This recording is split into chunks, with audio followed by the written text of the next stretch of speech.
Welcome to the Hacking Your Health podcast with Ben Canning and Dave Kennedy. Two guys heading out to hack body, mind, business, and beyond. We are here to provide a single source, bullshit-free guide to understanding your body and how you can live better for longer.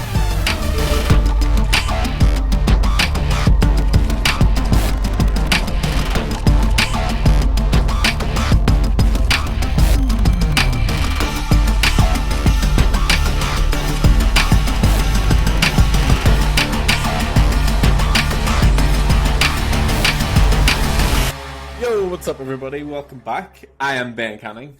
I'm Dave Kennedy. And this is Hacking Your Health podcast. You've just got done working out, I can tell. I did. I literally, I was sweating it. You know when you had like a meeting at like 11, so we're doing the podcast at 11 today. And when you have like a meeting coming up and you're like sitting there working and you're like, shit, I still have like 7 sets to go. And I only have like 15 minutes. You're screaming through it. And I get done at like literally 10:50. And I walk upstairs, which is literally 10 minutes ago. I walk upstairs and go to get my pills, for the morning, like my multivitamins and everything else. And I literally can't get my hand to get to my mouth. So my hand is like shaking like this. And I'm like putting my lips to my hand and they're like falling off. And I'm trying to get the pills in my hand because my muscles are so exhausted. So it was definitely a solid lift. It was back and biceps today, and did a new lift that I hadn't done before, which was the Smith bar row, which I really liked a lot. So that was a solid movement, but very good exercises today. And I did, I PR'd on volume today on rack pulls, so that's always a plus. So all in all, hey, fantastic day. Nice. How about you? How are you doing? Yeah, I'm doing good. I haven't trained yet today, but I'll potentially train after this. It's meant to be a rest day. Whoa. Potentially? Yeah, well, it's meant to be a rest day. Okay, okay. I'm feeling good. I'm like, I could go and get a push session in. I could definitely do that. But no, it's been good. I've been doing a lot of work. Wait, are you saying that you break your own rules on rest days and go lift? No, it's just with the potential that I may miss it. It's like banking my rest days in case I need them the rest of the week. So basically what you're saying is that you're going to break your rest day and the day that you're supposed to rest, you're going to go and lift. But then you say to us all the time, just rest, don't actually go and lift. I still go lift anyway, but... Yeah, well, I mean, I'm just preempting the fact that I might have to take a rest day later on in the week due to training. So you're kind of mixing up the days a little bit. Yeah. So you're not going to do two push days that you're not supposed to, an extra push day. No, I'll still do the same amount of training days that I'm supposed to across the week. Okay. I'll just do them on different days. All right, that's fair. Is that okay? Because if you were going to do that, then I'm just going to go lifting 7 days a week. So, But no, aside from that, it's good. I have been standing here doing people's check-ins today, which has been good. Just a lot of cool stuff going on with everybody, and I'm just really enjoying. And actually, I know that this isn't the topic that we're going to speak about today, but I think down the line we should probably do an entire episode on how to sort of manage and navigate travel, because I know a lot of you guys obviously travel for work or whatever else, but we'll talk about that different time. Yeah. But aside from that, I'm good. I haven't had any issues. Yeah, that's awesome. Yeah, injury-wise, been good. Like literally zero complaints. A little sore here and there, but other than that, I mean, training's been absolutely fantastic, and man, loving it. I need to ask. So now, from memory, without going and looking at your sheet, the schedule for your cardio is just talking about not sticking to the plan. 2 Orange Theory sessions and 2 20 minutes on the bike. Yeah. So I just want to know why you have a total of 180 cardio minutes. I must have miscounted. I must have miscounted. I did not do an extra Orange Theory. Okay. I did some low impact bike on Sunday just to like get myself moving a little bit. Mm-hmm. So yeah. I might have went a little bit over. But anyway, apart from all that, apart from neither of us sticking to the actual plan, do you know what? I think there could be a lot of worse off things that we could be doing. At least the thing that we're doing is to better the quality of our life and our health. Yeah. So we'll take that. We'll take that one. We'll take it. I'm down to my last 4 anabors as well, just FYI. I'll have to send you a whole new package of those. Well, I was just going to come over and get something. That's probably easier. That works. Hey, I like that even better. That's even better. We go work out at both gyms. Like we could do like back in my place and then go do biceps at the other place, and then we could like switch around, just do like 2 different gyms and get our lifts in. Wouldn't that be fun? Yeah, we could do it. You know what's interesting? You sent me that video yesterday around the dude that was basically like spreading his lifts out over the entire day. Like, you know, so like, he'll do like. I'm surprised you haven't done this already today. So I'm not gonna lie. I've been contemplating. I'm like, well, what if I just do like, you know, bicep curls or tricep curls or something like that, you know, throughout the whole day, still on top of what I'm already doing, and wonder if that has like any type of major impact. Would be kind of cool. Right. So for context, there's a guy that I follow on all social media platforms. Alex from Musée is basically, I mean, he's a relatively young guy. He started off with gyms, and I actually think his thing was he was basically going in and taking over gyms that were failing and then making them succeed and whatever else. But basically, he owns like a whole portfolio of companies now and whatever. Very straight talking guy, but he is jacked. Like, he is a unit. Always in good shape. Always in good shape. Always rocks in like denim shorts and like, you know, like a flannel shirt, and just doesn't, the sort of guy who just doesn't give a shit. But anyway, the clip was an experiment, quote unquote, that him and a guy he went to college with did whenever he was younger, where basically they just spread their lift out over the day. So instead of working out for 60 minutes, they did 6 10-minute blocks. So basically every 45 minutes he would have went and done 3 sets of whatever the exercise was. And he said along with that, he went super, super low fat, almost no fats in his diet in terms of nutrition. And he said that is when he saw the most gains.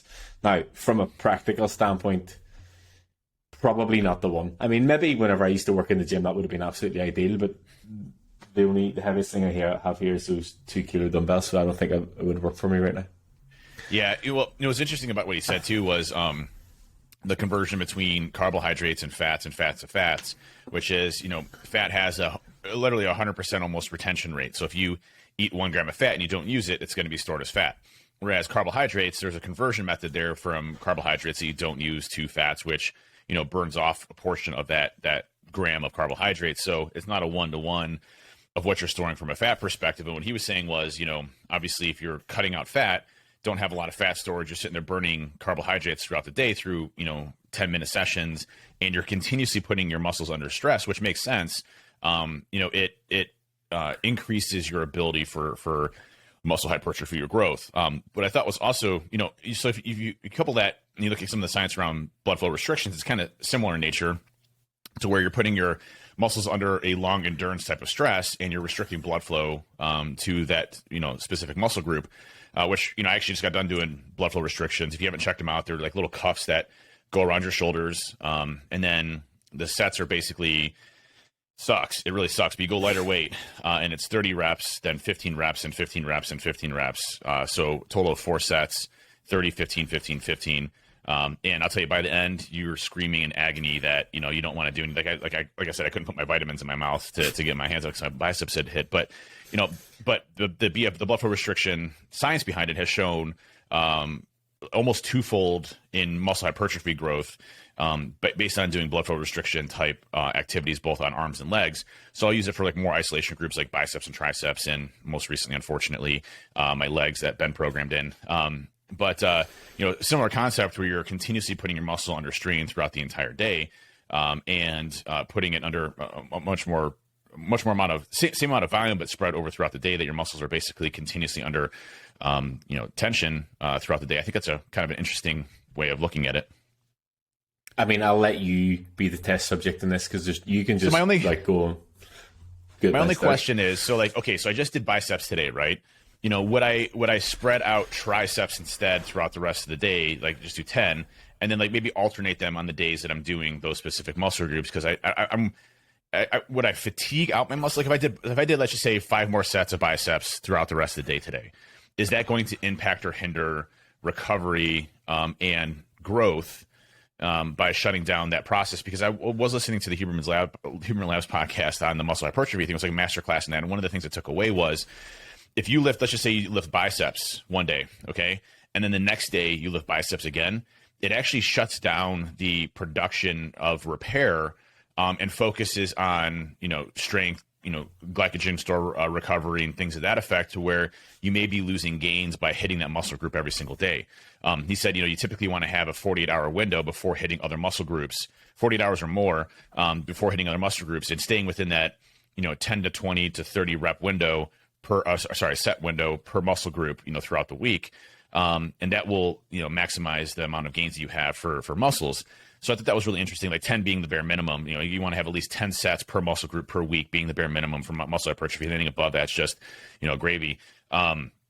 So what, my question is like, if I decide to do biceps and triceps every single day, just 10 sets, and I do it, for 10 minutes, spread throughout the rest of the day, does that, shut down my ability to gain as much muscle as possible? I don't know.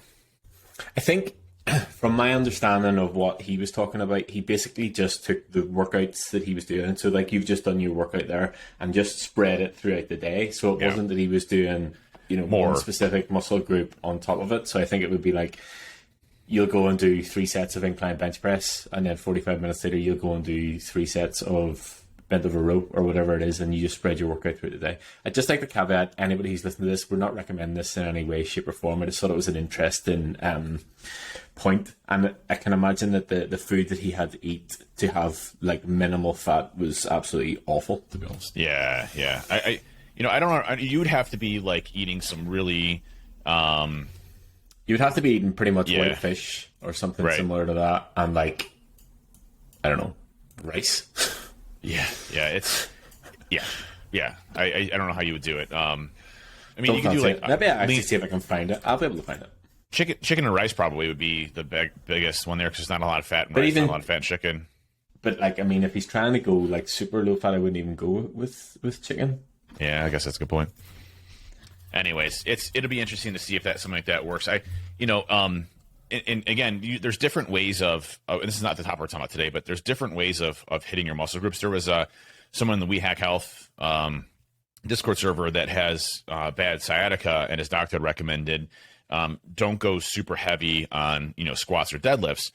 And one of the ways that you kind of get around that is pushing more volume instead of the weight itself. So you have what are called fast twitch and slow twitch fibers in your muscles, and each one of them retrospectively handles different types of things that happen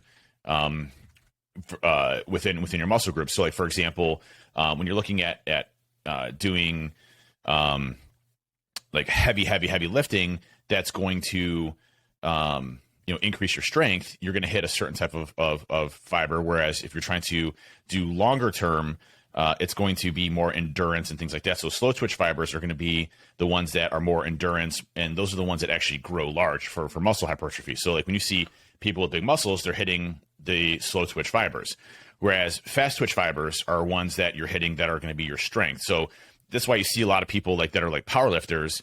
They're not massively huge, but they are freaking strong as hell, right? Like they're stronger than anybody else. Like Dom's a great example. I think he's kind of like the guy, one of my trainers that trains my kids. He's a big dude, but like he's not like exploding on the muscle side, but he is powerful as hell. Like the guy is, deadlifting 650, whatever, and he doesn't look like it. Like he could deadlift 650 because he hits those different muscle groups, those fast twitch fiber groups more than he hits his slow twitch ones.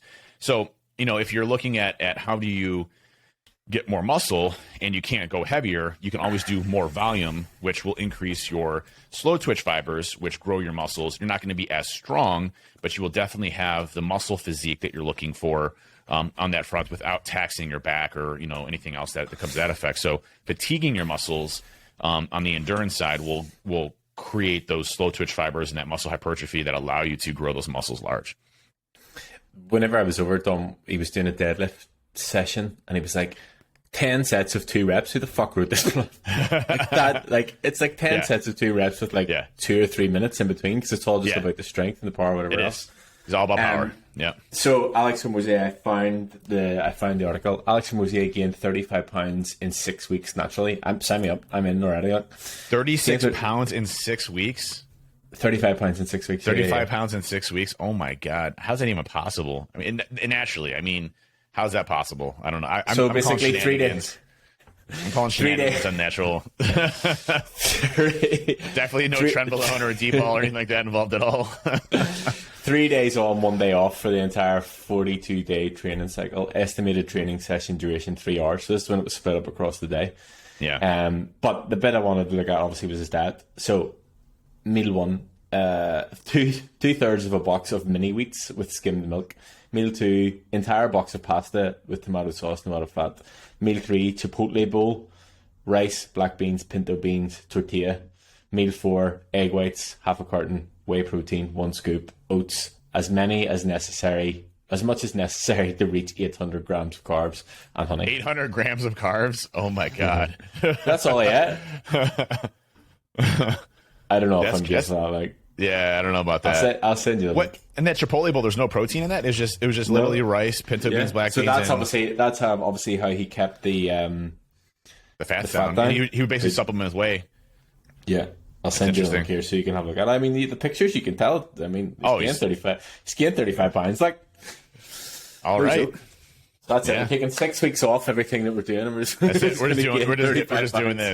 doing this. Well, one of the programs you had me on originally when we were transitioning between kind of the traditional lifting cycle to that powerlifting cycle was the German volume training side, which I thought was really cool.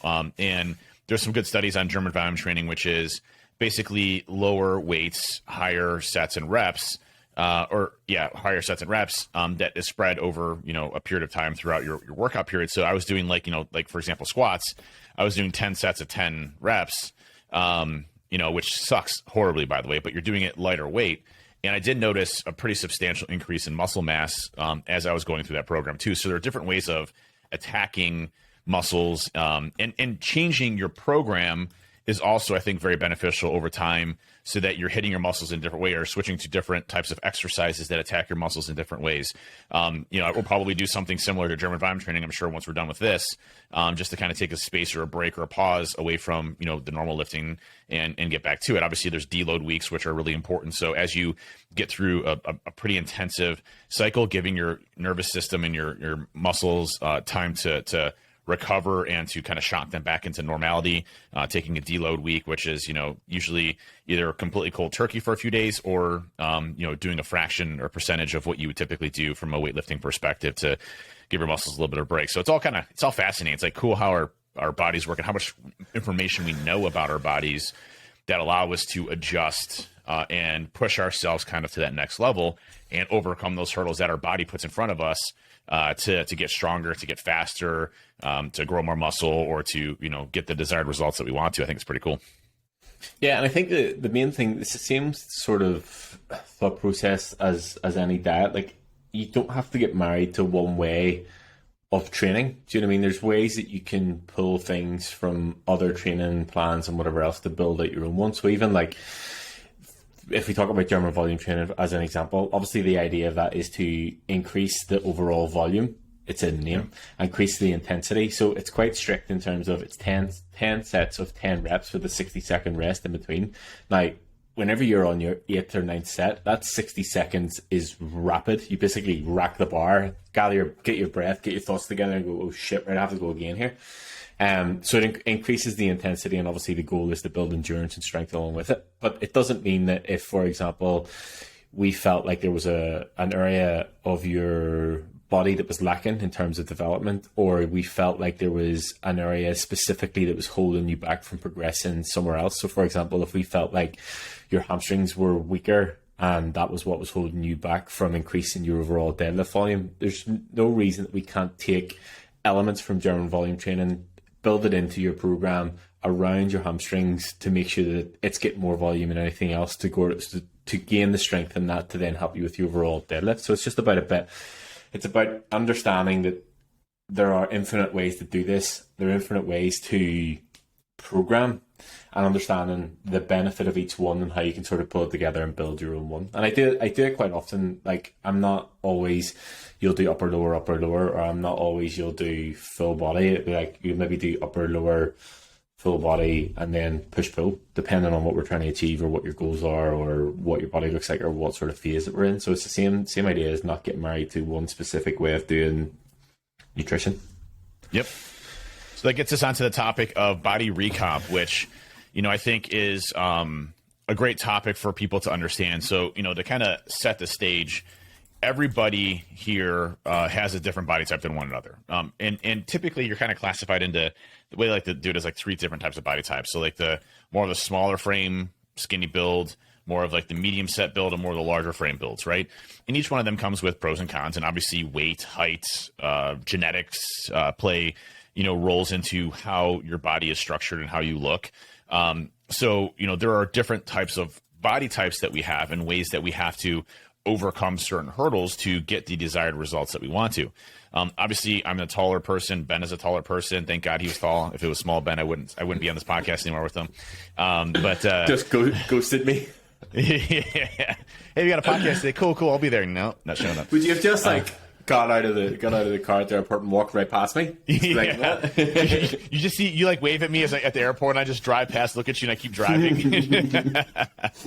I obviously would never do that, but yeah, you would have. Yeah, I probably would have. But no, body recomp is really focused on understanding what your body type is and what you want to accomplish. And I think it's a really complex subject to understand, because I think everybody's like, hey, I need to lose 30 pounds. I need to lose 50 pounds. I need to gain 20 pounds. I need to gain 30 pounds. Pounds has no relevance whatsoever into what your body comp actually looks like. It's a barometer of understanding, hey, am I on the right track for a certain direction that I want to go to? But ultimately, you have to figure out, what are my desired goals? And those absolutely obviously can change over time as things go along. But for body recomp for me, and especially being 6'4", it's a longer process than somebody that's 5'5". Muscle development, adding on muscle is much faster for somebody. Let me rephrase that. It's not faster. It fills in faster because there's less space for somebody to have to fill in muscle. So if you're 5'5", 5'6", you'll look bigger faster than me at 6'4", because of how much muscle I really have to put on to spread the length and everything else for my arms and my legs and my freaking calves and, everything else that goes along with that. So, when you look at the goals, and I'll kick it over to Ben here in just a second, because he's kind of the master at the understanding goals. And I'm sure you get like a wide plethora of like, hey, I want to look like this, or I want to look like this. And looking like this isn't the right approach.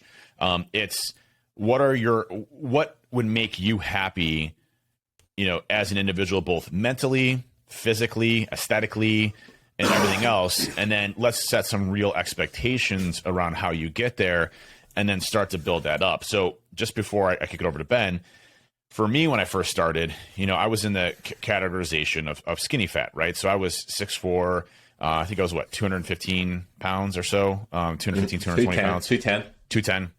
So, and again, I've gone through my story before, but I was starting to lose control over my weight. I didn't understand why I kept gaining weight and why I didn't have the body type I wanted to. And, I was going to Orange Theory, 4 times a week, and I was lifting here and there, and I still wasn't getting any desired results, and I was still gaining weight. I didn't understand. And, body recomp is one of those things where, you have to understand your body, but also understand the data that we have available to us today in the 21st century to be able to pull all of those together to make informed decisions about the direction that you need to go. And again, obviously a trainer can help with that, but there are obviously tools available that you can start to get a baseline. And I want to share a really quick story. I was talking to somebody that I know recently, and they were, I think, 5'11", about 205, 206 pounds, and they wanted to get down to 180. And I started explaining to the individual, I said, hey, why 180? First of all, like, what's that mark for you? What's that mean for you? And he's like, well, I think that should just be a good desired weight for you. He's like, I want to put on muscle too. I'm like, okay, just so you know, when you put on muscle, it has to go somewhere, right? So, you can shed fat, but, obviously muscle weighs more than fat. So, it's going to be a slower process to get down to that 180 and get the body to be want to, but body recomp as part of that is definitely possible. It's possible to lose fat and gain muscle at the same time, as long as you do it very methodically and very controlled. Don't put yourself in 1,000 calorie deficit, a day. Make sure you're getting adequate protein, and you have to know, what is my barometer going to be for the scale? Am I expecting to lose about a pound a week or so, which would probably be about average of what you want to accomplish in that type of situation? And then what does that mean as far as my training programs that support that muscle growth, and how am I protecting muscle growth when I'm in a caloric deficit with adequate amounts of protein? So, again, body recomp is one of those things that, whether your objectives are to gain muscle mass in a controlled fashion and not put on a ton of body fat, or vice versa, those are things that you all have to kind of take into consideration, start at a base point, and then adjust accordingly based off of the data that you have available to you. Yeah, so just to elaborate on like what I'm talking about whenever I say body recomposition. So whenever, and we had this conversation again at the very start, it's that period that you go through at the start to basically change your body's composition. Is that fair enough? We're on the same page with that? Yeah? Yep. Okay. And the reason that I do that is because 99.9% of the population could do with losing some body fat, let's face it. And the sort of idea is twofold. Number one, it's going to get your body into a better position that then when we do actually begin to push calories and build a muscle, let me just go with Discord here. Push calories and build a muscle, it gives us more room to grow into it. So the less body fat that we start with, the less, or the further away the ceiling is when we're going to be carrying too much body fat again, and body composition is jeopardized again.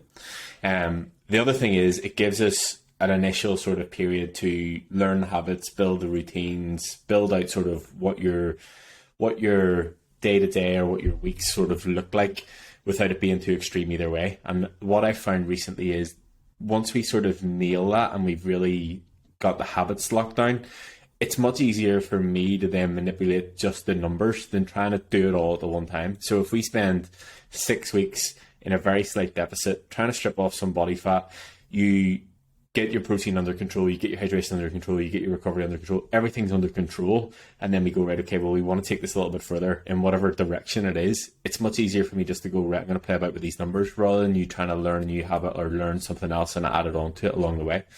The thing about your body, and I'll use myself as an example here because it's probably the opposite of the majority of people listening, but because I was always skinny and wanted to be bigger, I remember going to it was actually Callum, the guy that sort of taught me everything. He was like, the best way to make you look 10 kilos bigger is to get you 5 kilos lighter. So if you can strip away the body fat and present the muscle to see the muscle, and you'll notice yourself, whenever you get leaner, you feel like you're getting smaller, but you look like you're getting bigger because you can see more muscle. So more muscle definition, the more that you can see, then sort of grow into it.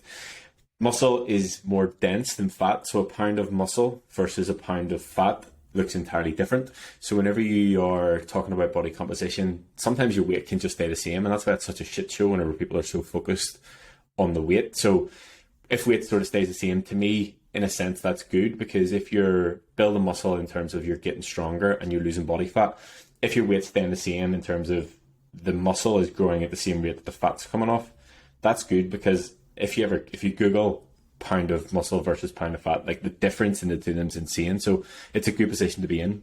It's something that if you're at the very start of your training career, or at least taking it seriously, you'll make the most progress in building muscle and losing body fat at the same time. As you sort of go through your training career, even me now, 8 years in or whatever it is, it's much more difficult for me to do at the same time. So I just have to commit to doing one or the other.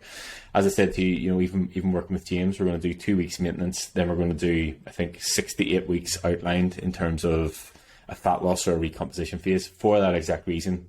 Get me as lean as possible, strip off as much body fat as possible, and then we're going to just push calories as far as we can actually push them. In terms of different body types and whatever else, as I said, again, thankfully I'm tall. But I was always like skinny fat. So even whenever I first started, I don't know if I've ever sent you my first ever before and after pictures. Like, I don't think so. I'll find them. I was skinny fat in the first one. In the second one, I was just skinny, but I had visible abs and it looked like I had shoulders. So to me at that stage, I was fucking jacked. I trained for like 6 weeks and I was like, oh my God, I'm superhuman. But I was still very, very skinny. And then from then I just sort of, the majority of the time stayed relatively lean, going through all the growth processes and stuff like that. Yeah, you can definitely tell the difference between, somebody that has stripped away a large amount of fat. Even look at your shoot picture, your photo shoot pictures for trainers, right? When you first started, you look jacked as hell, but you're relatively skinny. So, and you look at you now, you've obviously probably doubled in size as far as, from originally those photos. So, it's always this constant put on muscle, try to add as much muscle and then shave off the fat so you look good, right? And that's kind of the fun part about it. But, I think that is a process that requires trust in yourself, trust that you won't resort back to old habits. And so I think, you have to start off somewhere and say, hey, I'm going to strip off this fat first while doing resistance training, build that muscle up, because you don't want to give away 6 months of stripping off fat and not building everything Oh my gosh, that's crazy. That's crazy. That's awesome.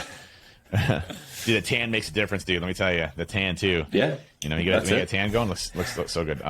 Except for me, I can't tan. But you know, when you're trying to do this, you know, the first step of this is your total daily energy expenditure. How much energy do you consume on a regular basis? Okay, so we've talked about this a lot. You can go to wehack.health. If you go to the calculator section, it'll help you with that, and it's pretty spot on as far as general rule of thumb on how much you should do.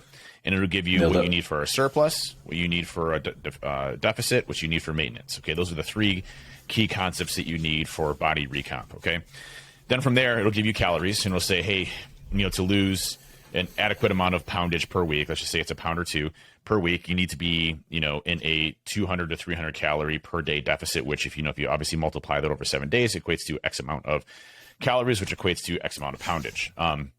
Now, again, if you are in too much of a deficit, your body will definitely start to eat away at your muscle, and you're going to have a tough time keeping muscle mass on. So you want to do this slowly, and you want to do it gradual over time. Okay, so you know, start off the first 2 weeks. Let's just say your total daily energy expenditure is 2,500 calories for maintenance. You know, start off the first 2 weeks at like 2,300, you know, or 2,200 at a very maximum, and take a look at that and say by the way, I also want to say when you start to switch your diet around to be protein centric, digestive tract process problems will start to happen at first. So like, for example, you might be backed up a little bit, not to get into TMI, but you know, so you will actually potentially gain some weight the first couple of weeks that you switch to more of a protein centric diet. So don't freak out if that starts to happen. Okay. It'll clear itself out. Your body get used to it after a couple of weeks, literally clear itself out.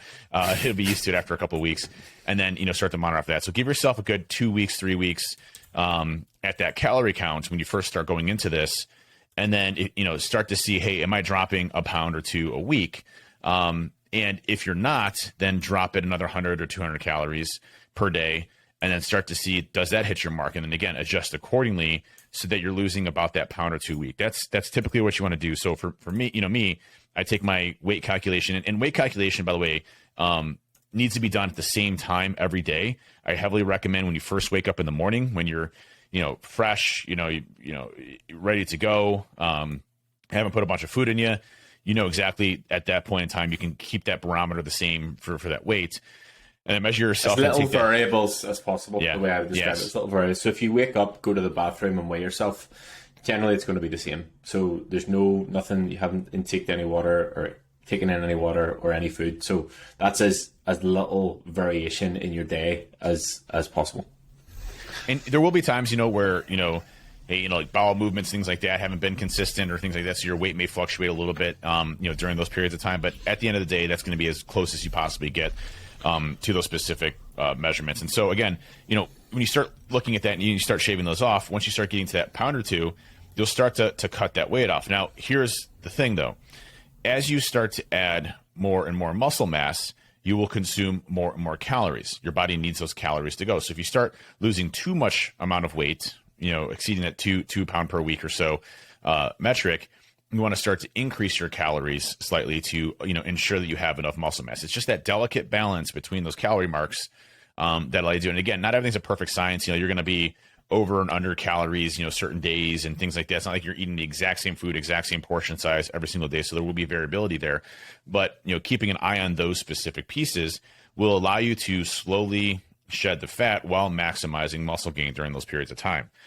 It's the exact opposite, obviously, for muscle gain and gaining weight. So for me, we're at a maintenance right now, probably around maintenance right now, but we're going into the surplus side of the house where, you know, slowly increasing 35 pounds in 6 weeks. 6 weeks. 800 grams of carbs. Oh my God.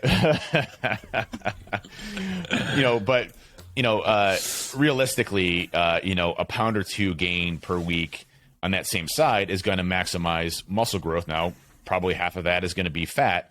So, you know, you are going to have a byproduct of fat as you go along, which is why, you know, you maximize and build as much muscle as you can, and then eventually go into a deficit and start to shave off that fat while still building muscle and start to show that definition of what you want. So it's literally just back and forth, back and forth, back and forth, back and forth. But when you're first starting off with it, shaving it off so that you can demonstrate to yourself, hey, I can do this. This is something that can regularly, as far as tools are concerned, equip myself with to be successful for the rest of my journey.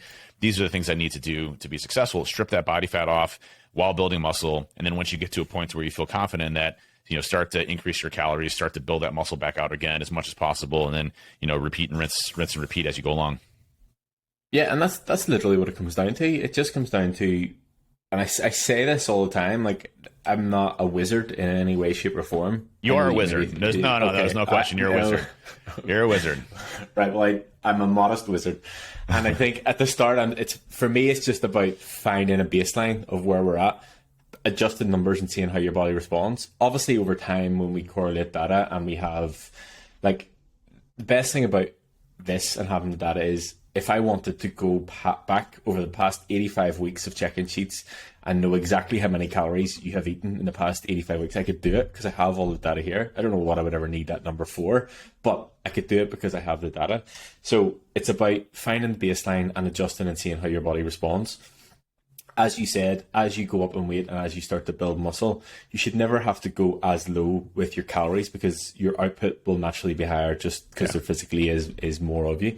And actually, just an interesting point, and I know that we don't generally focus on weight, and I know that he didn't mean it this way, but it was just a different, perspective on it. So obviously, as we know, I have this fear of being under 100 kilos now because I feel like I'll be skinny Ben again. And whenever I was having my call with James, I said this before we come on, he was like, where do you think you are body fat percentage wise? And I was like, I don't know. I've never, ever had my body fat done ever.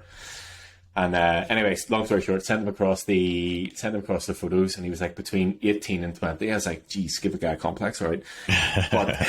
But he was like, he basically put in my weight, and he was like, lean body mass, like if we wanted to get you, shredded, this is what we need to do. We could take you to like 87, 88 kilos. And I was like, fucking hell, like if I was 88 kilos, like I would feel tiny. I would be shredded, yes, absolutely. But he's literally just going, this is your body weight. This is your body fat percentage. This is, it's 20% of this. So we need to lose this to get to this. I'm like, oh yeah, well, I mean, that makes complete sense whenever you break it down like that. But yes, so going through those different phases of, okay, right, fat loss, take you to here, gradually build your calories up. And it's just a case of observing how your body responds. It doesn't necessarily always need to be about weight. You'll look at your metrics too. And the main one is you'll look at your photos. And if you start to look at yourself visually, and think, right, okay, I'm starting to lose my abs here. I'm starting to gain a bit too much weight. Let's pull things back here. And once you start to get to know your body, and we've done this before, like you can go a bit more extreme in both directions. So like if we're going to do a mini cut, I'm not gradually going to take you down by 50 or 100 calories. I'm just going to take 400 calories off you and we'll get it out. It'll be shit for a while, but then we'll come out the other side of it. But that's one important topic to understand too, is when you're cutting calories, the first few days suck ass, but then after that, your body gets used to it and it's normal. So again, don't freak out. The couple days, just be headstrong. And then after that, your body's like, all right, fine. It's cool. We're good. And but again, caveat to that as well, it depends what level you're in tune with your food and your calories. Yeah. Because for me, again, we've spoken about this before. If you're smart about adding the calories on the way up, it's easy on the way down. So if you start to add things that are fats like oils and nut butter and butter and whatever else, it's easy to take those out. And to take 100 calories away of fat is easy because you could take a tablespoon of olive oil out. Whereas if you start to take it away from carbs, you take it away from a protein source, you start to notice it really quickly. So again, that just comes over time. It just comes knowledge. And it's not like if I take 400 calories away with you, you almost see that as an entire meal. But it's just, I always say, and I've started to say this a lot on initial sort of discovery calls with people, the greatest gift I can give to you and the rest of the guys and anybody else is the knowledge that I have of my body with your body. So spend the time to collect the data, understand what works, what doesn't work, understand that, okay, this is how long I can actually stick to a strict deficit for, and then I need to come out of maintenance. Like I know myself, whenever James asked me, are you sort of person that likes to take a little bit longer in a fat loss phase and do it a bit more gradual, or do you like to quote unquote suffer for a short amount of time? Like I suffer for a shorter amount of time because I know that the end's in sight. If you tell me it's going to be 16 weeks, I'll not be interested. Where if you go, right, we can do this in 8 maybe, I'm like, right, okay, I can commit to 8 weeks of doing that. But again, just from doing it and going, this doesn't work for me, that does work for me, and it literally just comes down to having the data, having the understanding of yourself, and just gradually building upon the knowledge of your body and how it responds to things. Yeah, and that's the cool part about this is that, listen, we all know everybody's body's different, right? There's studies that have shown people that are typically skinny, it isn't that they have a higher metabolism rate. There are some genetics there, obviously, but for the most part, it's because they're typically bouncing their knee. Like people that bounce their knee burn like 1,000 more calories extra a day. No bullshit. It's like literally just by bouncing your knee all day long, you'll burn 1,000 calories. It's not because, of the strain on your body. It's the thermogenics that is occurring for those muscle fibers to have to continuously twitch, and it increases, the temperature in your body as you're going through and doing this, which incorporates, increasing calorie burn. So like people that are just twitching and moving around and are dynamic and do all those different things typically burn more calories than not. So again, everybody's mannerisms, things that they do, their daily habits, what they eat, those all play a factor in how we are built and how we live and everything else that goes along there. So, the system is flexible for everybody based off of, hey, if you're skinny, if you're overweight, if you're in the middle, to get those desired results and body recomp to be able to support you as you go along. But again, I can't emphasize enough that protein intake and understanding to get enough protein is probably the most fundamental important thing that you have to remember as part of this. So obviously getting your calorie intake is important, but your protein as you're going through this, especially if you're in a deficit, is going to be extremely critical for you to ensure that you have enough adequate protein for your muscles to rebuild so you don't lose those types of things. So, for me, again, I'm probably in the same type of body fat percentile as you've been. I stick around the 220 to 240 grams of protein per day. My body weight being about 242, 243 fluctuating. And so that's been adequate enough for me. Obviously, I don't have 240 pounds of lean body muscle mass. That'd be awesome. You would be jacked as you like. That is on another level. We'll get there. We're gonna get. Oh, we're gonna get there. Yeah. We're gonna get there. Yeah. I'm probably going a little bit over. But I probably could get away with 200 or 210 grams of protein per day. But I make sure I have adequate enough protein. I don't stop until I get to 220. And hitting protein goals is number one. Do the rest of your macros, what you do with those is up to you and how you feel. Again, as I mentioned and has been as mentioned many times, carbohydrates are, my desired choice for energy production. Try to stay less on fats. I don't go down to 0 grams of fat or anything like that, but I'm usually in the 60 to 80 range of grams of fat per day, and then usually in like the 250 to 300 range of grams of carbohydrates. But that structure that you have will allow you to get the desired results. But the last thing I'll mention on this topic is that you have to be patient, right? This takes a long time. It's a lot of effort, but you will get used to it. And changing your habits to support this is the most important piece here, making those small changes in your lifestyle to allow you to accommodate these specific things. Again, just by counting calories, just by understanding what my calories should be per day, and just understanding how much protein I should make is a huge step in the right direction of what you should be doing to be successful with this, right? And then obviously incorporating resistance training and those different types of things. We'll get a lot of questions in the chat room about, hey, why do I keep starting and then I stop and I just can't get back into it and all those other things. And there was a good Huberman Labs podcast on this around changing patterns of behavior and creating habits. And, the way that our brains are wired, the habits that we do today are set in our brains as habits that we do. It's things that we do as regular tasks. We're used to doing them on a regular basis.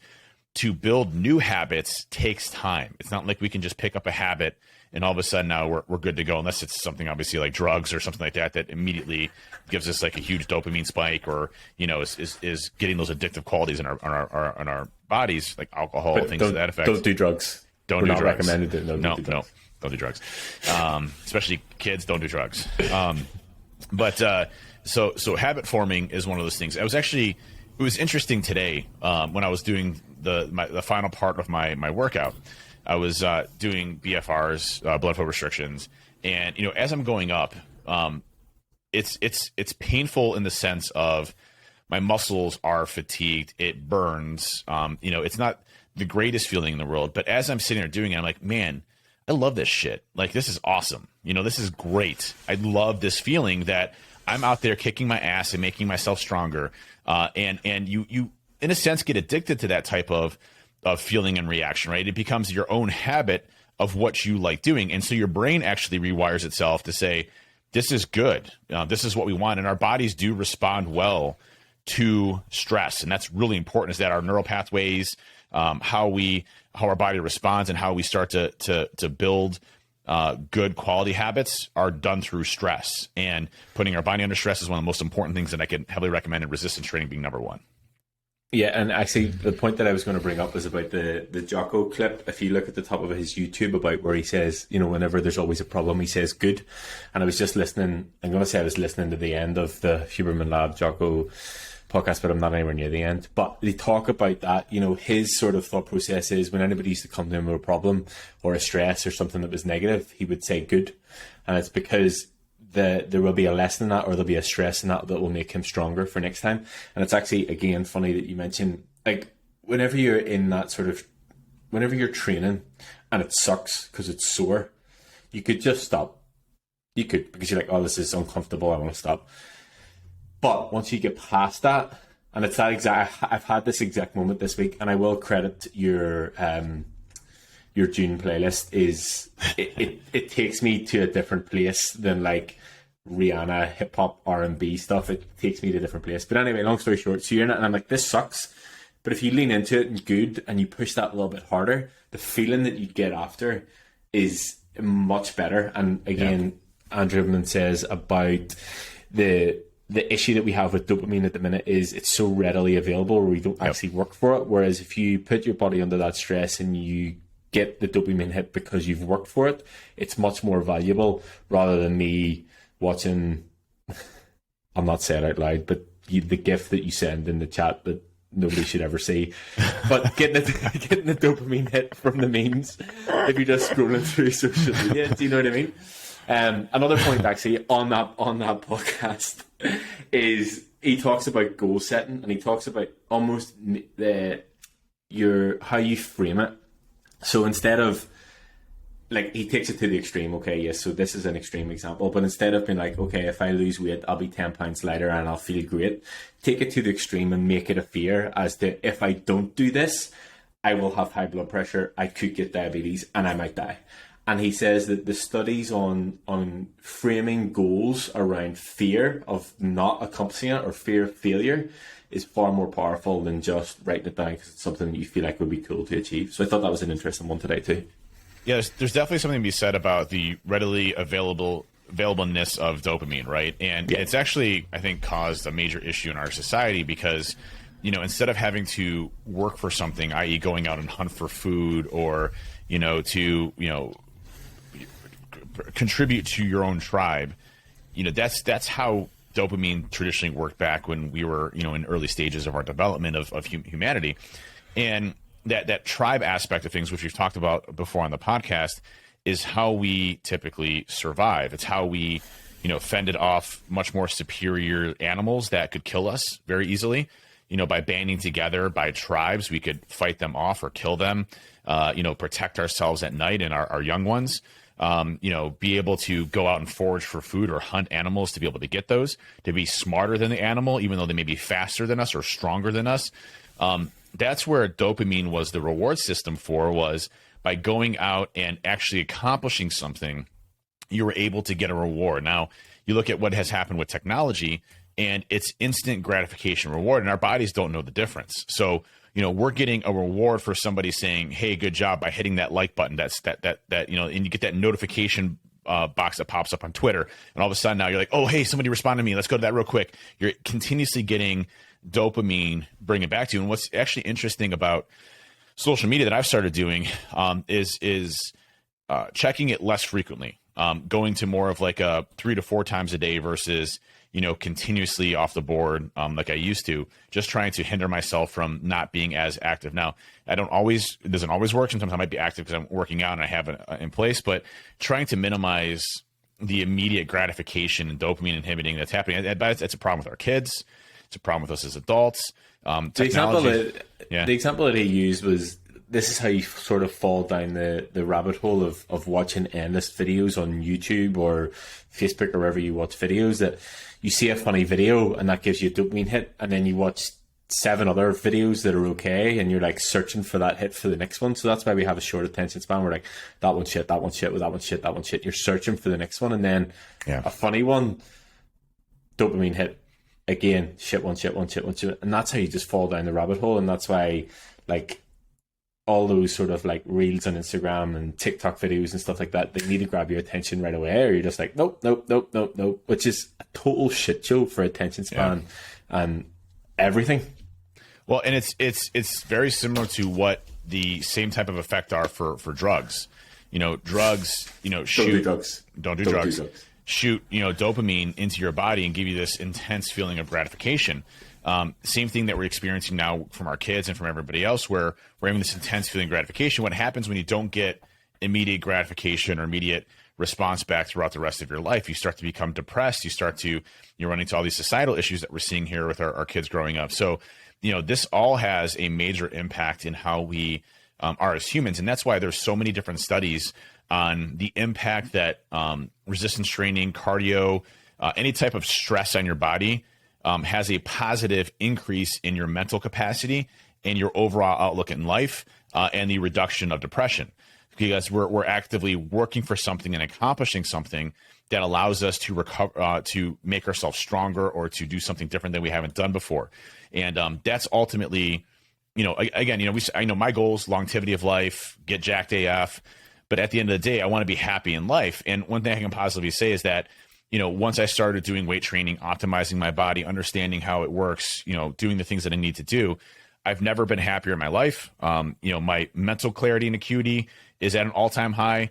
My energy levels are through the roof. My ability to work with my kids and to be there as a father, has been through the roof. So all of these key things have absolutely made it so that exercise is being the staple of that, and the nutritional aspects being a staple of that, and how I look at my body being a staple of that, is the ultimate outcome for most folks that come through this process. Is you're gonna be happier, you're gonna love life more, you're gonna be a better husband or a better wife, you're gonna or whatever, a better partner. There's so many aspects of this that impact your day-to-day life, that it's not just going out there and hitting the weights and grunting and screaming and not being able to put your pills in your mouth. There's so many benefits that outweigh any type of negative, and it's a matter of getting yourself into that cycle to do it. So my biggest thing for you, for folks that are struggling getting into it, is just fucking do it for a month. Just do it for a month, and don't go crazy. Don't do it 7 days a week. Do 3 days a week. Start small. And then if more time affords you, grow on that, but start doing it 3 times a week, get 12,000 steps in or 10,000 steps in a day, and just build off of that and see how that works for you, but do it for a long extended period of time and force yourself to go. That is ultimately going to make you a better person, and ultimately down the road allow you to be more consistent with everything. Yeah, and it is just a case of, and we've talked about this before, actually just start. And you didn't start doing the things that you're doing now. Like, we didn't go from that. Like, we started with, anybody who's not watching, Dave's just done a runner. We started with 3 days a week, and then we built upon that. And now, obviously, over time, it is like that. You're addicted to that feeling of feeling good, and that's why you don't want to take rest days, and that's why you don't want to take a deload week, because you're like, well, this is part of my life now. Like, this is true. You're not gonna tell me to take a deload week from putting my boxers on or brushing my teeth. Do you know what I mean? Like, it literally comes down to that sort of thing. So it isn't the case of you need to start at the level that we're at. You think about it with chapters of the book, we're probably on the next volume of series of books. If you're starting from your chapter 1, just start wherever that needs to be. It doesn't even need to be weight or resistance training, but there are definitely things that you can do right away that you will feel the benefits of a better quality of life straight off the bat if you just actually take action. And actually, one quote that I was listening to another podcast today, and it was a quote. Whoa! You're listening to another podcast? Come on, you can listen to Huberman or. Yeah. I told you. I always listen to the Diary of a CEO. That's the only other one that I listen to. Are you listening to the Liver Guy as well? The Liver Guy was on a different podcast. Okay. He's funny. He's funny. But yes, basically, long story short, it was about people who they build, and we've talked about this before, but it's people who build their self-worth around being a victim. And the quote comes from Stephen Hawking, and he says, "No one's going to help me if I don't help myself." And obviously, the story with him. Like, it's, he couldn't do anything for himself, but nobody would have helped him if he hadn't asked or he hadn't wanted to do the help for himself. So if you aren't happy with anything, if you aren't happy with how you look, how you feel, your job, your relationship, anything at all, no one's going to fix that for you. And no one's going to give you help unless you start doing it yourself. And that's literally what it comes down to. It's the best and the worst thing because, okay, you may feel like you're in a shitty situation now, but you're fully in control of that. So you just need to start doing whatever you need to do to make change to come out the other side of it.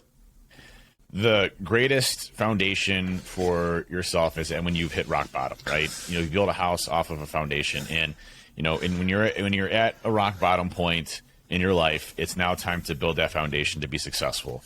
And that's going to come from you. That's going to come from you changing it. It's time to stop feeling sorry for yourself, and it's time to get off your ass and move. And ultimately, you'll be a much happier person because of that. And, again, it's not easy all the time. I mean, Saturday, I told the story, I think, earlier, but Saturday I felt like total shit. I didn't want to lift. I was just exhausted because, I had tournaments the whole weekend with my kids, and I was, there until 11 o'clock at night, and then I'd get to bed at, 1, and then I'd have to wake up at 7 a.m. or 6 a.m. to go back, again to this tournament. I was exhausted. I was tired. My body wasn't fully recovered. And you know what? I still went there, and I hit the gym, and I even thought about quitting. I was talking to Ben as I was doing this. I'm like, listen, I'm just not feeling it today. I'll go back and do it tomorrow. And then I was like, fuck it. I'll just do it with some arms. And then all of a sudden, I broke a sweat, and all of a sudden now my body's like, let's do this. So, your own internal struggles are the ones that you have to fight yourself. No one else is going to fight them for you. No one's going to get you up and go to the gym. No one's going to pull you out of bed and say, you have to do this. You have to make them habits. You have to make them something you do every single day. They're non-negotiable. And that's, I was talking to my buddy Dave, who came over the other night. That's when we had the beers night. And he was, asking me, he's like, hey, he's like, you like, do you miss days, or like, do you just take, I'm like, no, I don't, because it's one of those things where, one, I really enjoy doing it. I love waking up in the morning or in the afternoon after I've done something, and to be able to go hit the weights and just be with myself as my own mental, cave where I'm just, fighting the iron, and I'm fighting the weight gods, and it's just me, versus myself. And I like that feeling. Right. But at the same time, it's not negotiable. I have to do it. There's no other reason. Like, I mean, Aaron knows that, hey, I have an hour set aside for lifting some nights through the day, whether that's at night or in the morning. I prefer mornings, but I have to get my lift done. There's no option there, any way, shape, or form. So, again, making these atomic habits, allow you to really set yourself up for success and change your mind frame to be something different. And again, when we were hunters back in the caveman days, we didn't have an option. It was either we went out and hunted or died. Right. And our families died. Our kids died. Our wives died. There was no option. You got food or you die. And so, we don't have those struggles anymore. And so we create our own struggles in this world, which are minuscule in comparison to what we had to deal with, being freezing to death, or, plagues, or whatever the hell that was going on during those periods of time. Other hunters. What's that? Chased by a bear. Oh yeah, chased by a bear. Bears are definitely one of those ones. No. There's no way I'd want to be chased by a bear. I'm not fast. Regardless of how big I am, that bear's effing me up. So, but those things don't exist anymore, and we have to put ourselves through those challenges based on how we're wired, how we were designed. Our evolutionary period has not caught up yet with our ability to have food readily available and delivered to our door, for us to not have to go out and hunt and forage. Our lives are easy. And I'm not saying we don't have stressors, we don't have hard lives, things to that effect. But I mean, the access to food, the access to technology, those are all things that we have available to us right now. And, it's just up to us to force ourselves to go out there, because we don't have to, or else we're not going to die. It's not going to happen. But for me, it's, hey, I'm going out there, or else I'm not going to hit my objectives that I want to as a person. And those instilled beliefs make you a better person. I think for you and for me, the way that I sort of describe it is it's whenever motivation isn't enough, and you need to have the discipline to do the things that you said you were going to do on the days that you don't want to do them. And that's literally what it comes down to. And the thing about that for me is if you start breaking those promises to yourself, then you start recreating that narrative as you're a person who doesn't do the things you said you were going to do. Whereas if you just have a word with yourself, tell yourself to shut the fuck up and get on with it, and go and do the things you said, then you're the sort of person that is reliable, will get shit done, does the things that they say they're going to do, and ultimately is a better all-round person. And it may seem like a small thing as to, oh, well, I just lay in today and didn't go to the gym, but it's the narrative that then creates at the other side of that. Yep. Yeah, I mean, just the other day, going to Orange Theory, I'm like, oh, man, I don't want to go to Orange Theory. But it was not I'm not going to Orange Theory. It was, oh, man, I don't want to go to Orange Theory. All right, let's get ready to go to Orange Theory. That was it. There was no... I don't want to go, but I'm already... I don't want to go, but I'm already putting my trainers on. I'm getting my pre-workout in. There's no option. It's happening. So... you don't have a choice, and that's how I rationalize with myself to get through it. But again, motivation is obviously a big thing. Being competitive with yourself is a good thing. Being competitive with everybody else is a good thing. As long as they don't know. As long as they don't know. But those things can help you, tweak a little bit or get a little bit more out of you. But again, our whole point here in the podcast and wrapping things up is, hopefully you took from this podcast that, regardless of what body type you are or what position you are, if you're extremely overweight or extremely underweight, or you want to get it to a certain type, doing it methodically over time is the best way of doing it. These crash diets, things like that, do not work, and they're just going to fuck you up, and you're not going to be able to come off of them. Body recomp is all about small adjustments, small changes over time, and being disciplined enough to be able to handle those adjustments as you go along. And that will ultimately make you a much more successful person and get you to the desired results to stay there as long as as long as you stay with that system. Yeah, and I think the thing about it is, like, whether you want to lose 100 pounds or gain 100 pounds, start with one. Start with losing 1 pound and then do that 100 times. Start with gaining 1 pound and then do that 100 times, and break it down that way. Yep. Well, hey, appreciate listening to us today. Check us out on social media, Twitter, everything else. The We Hack Health community and Discord is always popping. Again, our whole goal here is to share information and knowledge with folks so that they can get better, live healthier lifestyles, and do everything we possibly can to share that knowledge of our successes and our failures. That's what it's all about. I fail all the time. So let's share those. Let's get better with it and share your successes. But really appreciate everybody listening today, and we'll see you next week. See you next week. Peace.